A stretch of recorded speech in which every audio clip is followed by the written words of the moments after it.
I remember that night I launched Facebook from that little dorm in Kirkland House.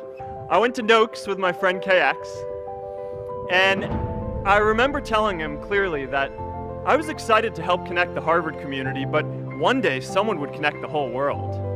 The thing is, it never even occurred to me that that someone might be us.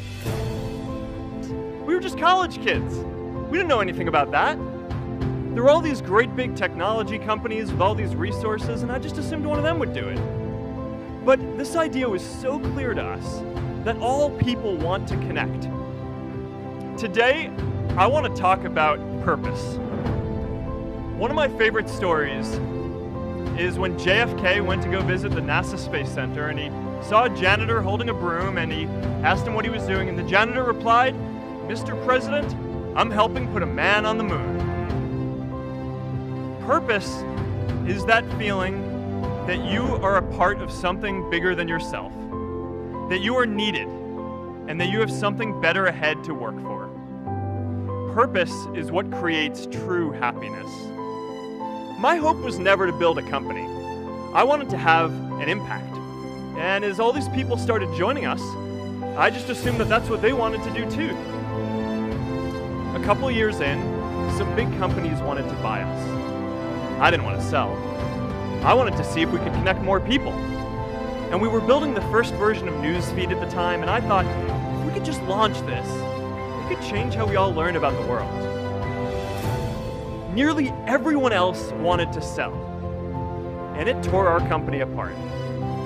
After one particularly tense argument, one of my close advisors told me if I didn't agree to sell the company right now, I would regret that decision for the rest of my life.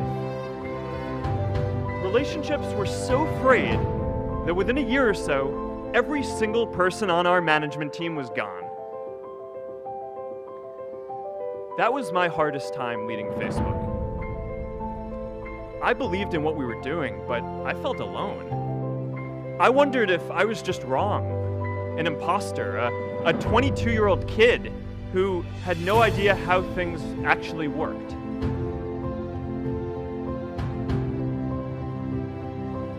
And I know that a lot of you are going to have your own stories just like this. A change in the world that seems so clear that you are sure someone else is going to do it. But they're not. You will. But be prepared to be misunderstood. Anyone working on a big vision is going to get called crazy, even if you end up right. Anyone taking initiative will always get criticized for moving too fast, because there's always someone who wants to slow you down. Anyone taking on a complex problem is going to get blamed for not fully understanding it, even though it's impossible to know everything up front. Let me tell you a secret. No one does when they begin. Ideas don't come out fully formed. They only become clear as you work on them. You just have to get started. If I had to know everything about connecting people before I got started, I never would have built Facebook. In our society, we often don't take on big things because we're so afraid of making mistakes. Facebook wasn't the first thing I built. I also built chat systems and games, study tools and music players, and I'm not alone. J.K. Rowling got rejected 12 times before she finally wrote and published Harry Potter. Even Beyoncé had to make hundreds of songs to get Halo. The greatest successes come from having the freedom to fail.